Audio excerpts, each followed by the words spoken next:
Imagine growing up in the poorest country in the Western Hemisphere to living with a family of a different race in a state for knowing to be one of the coldest places in the United States, to being the only black kid in your school having to learn a brand new language. And lastly, having endless opportunities to be your best self.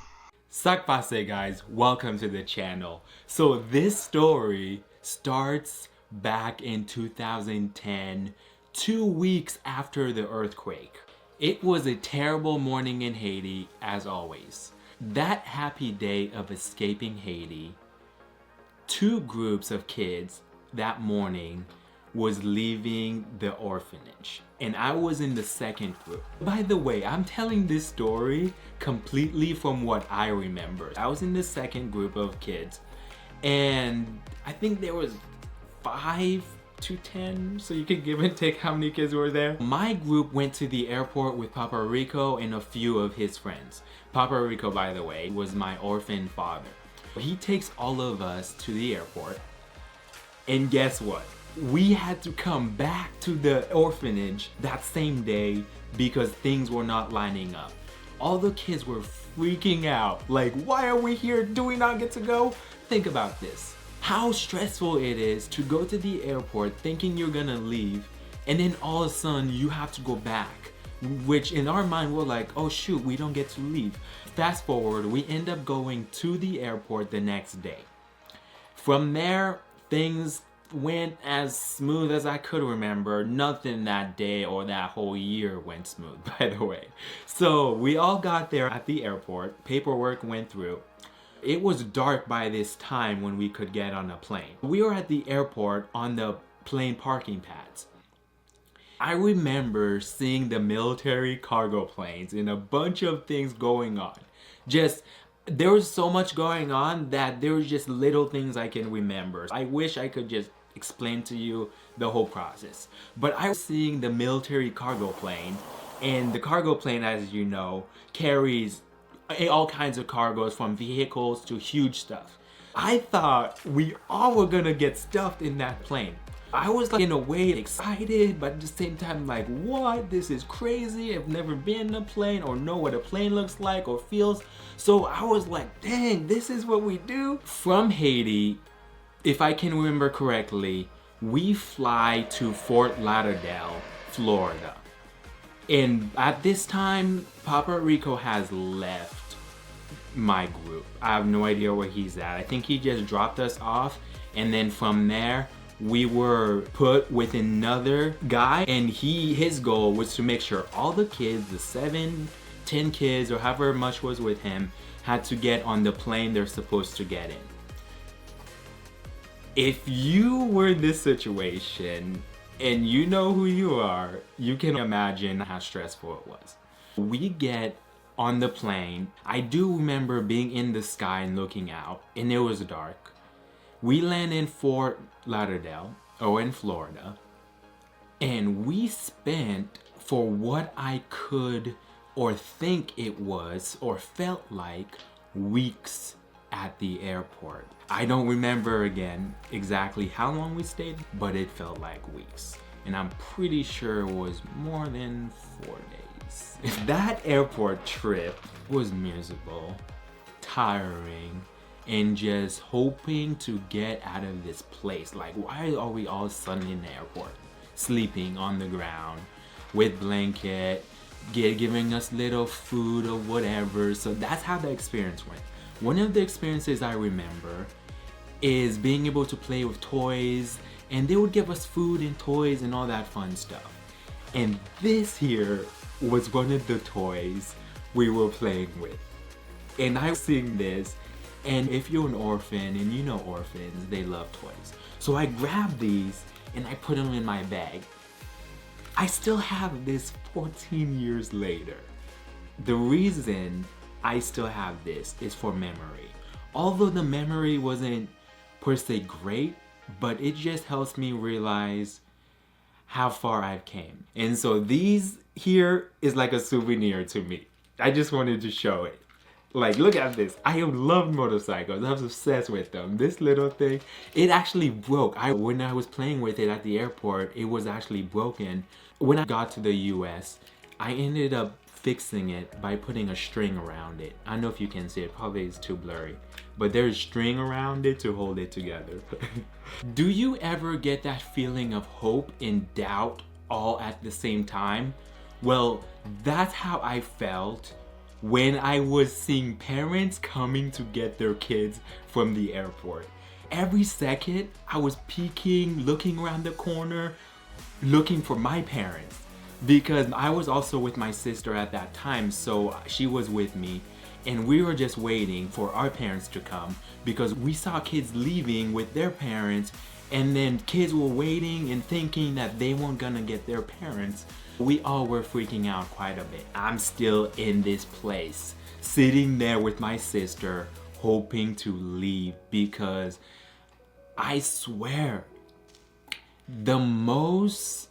I don't even like to be called anything trauma, say I was traumatized, but in a way, that's the feeling it was knowing what traumatizing is now.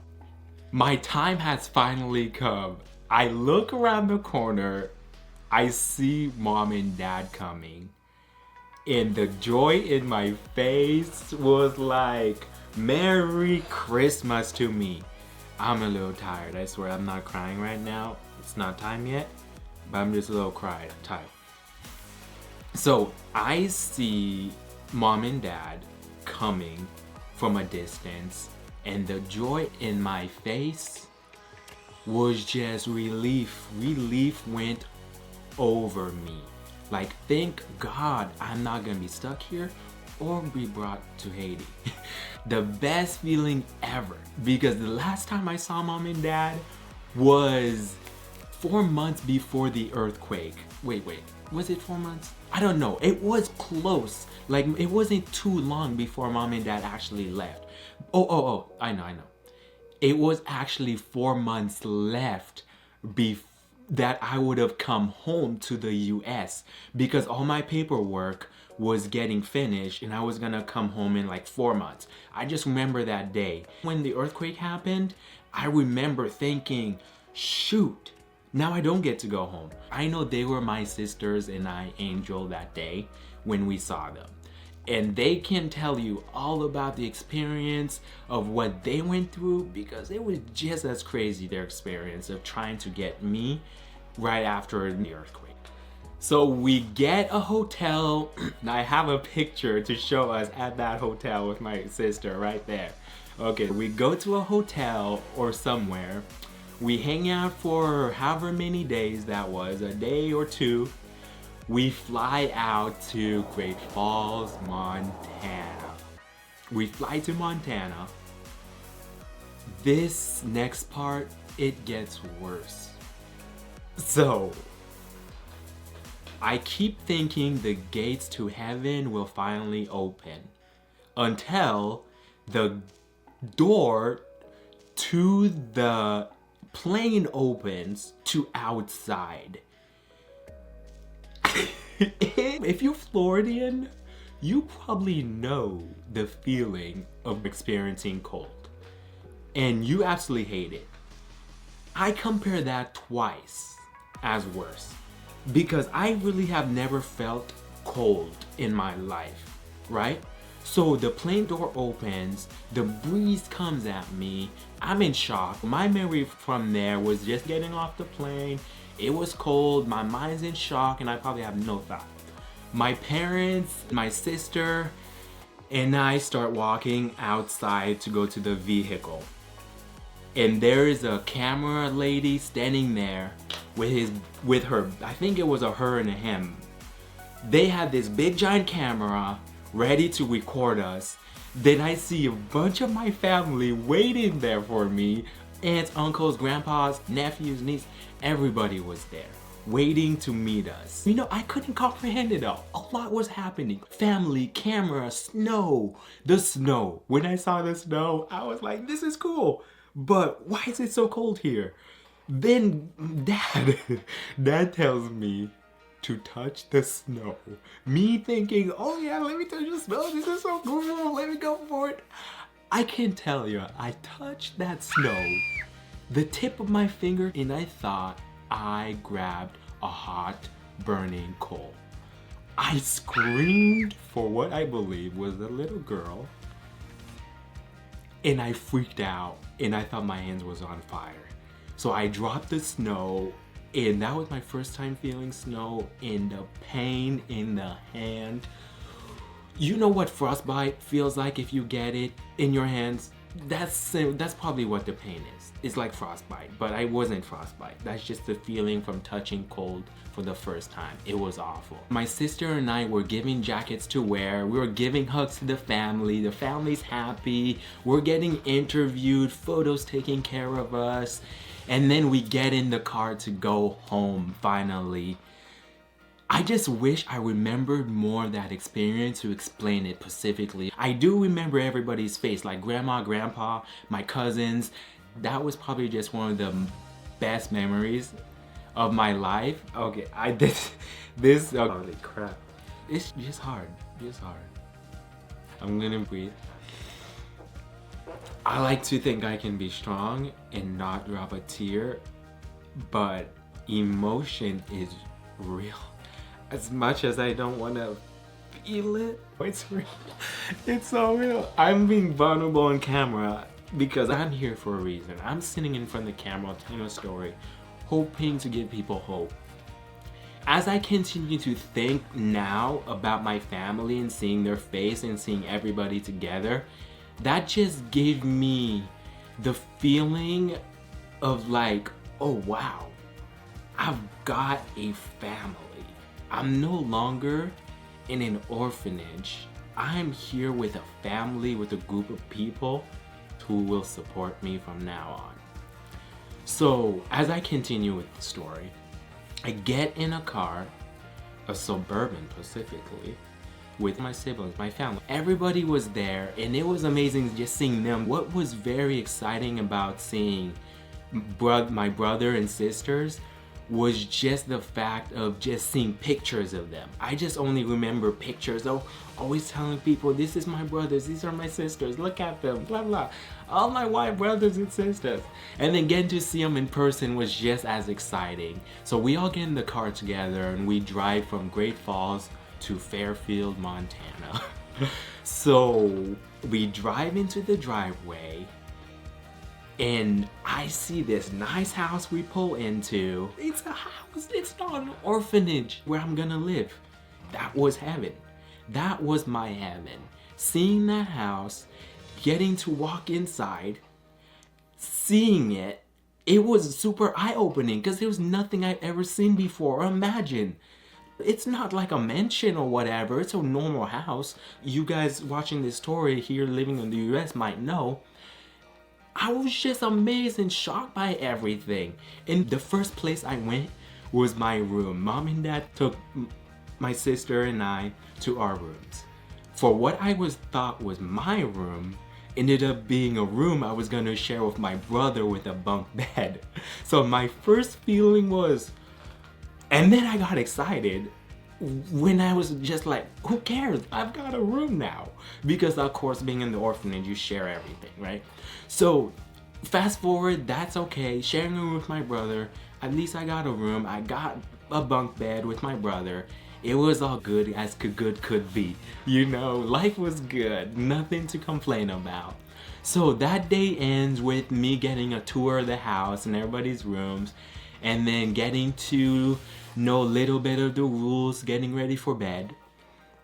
Wake up the next morning, life continues, snow outside. I was excited to even go outside and touch the snow, play in it, but I was still a little bit cold and shy from it.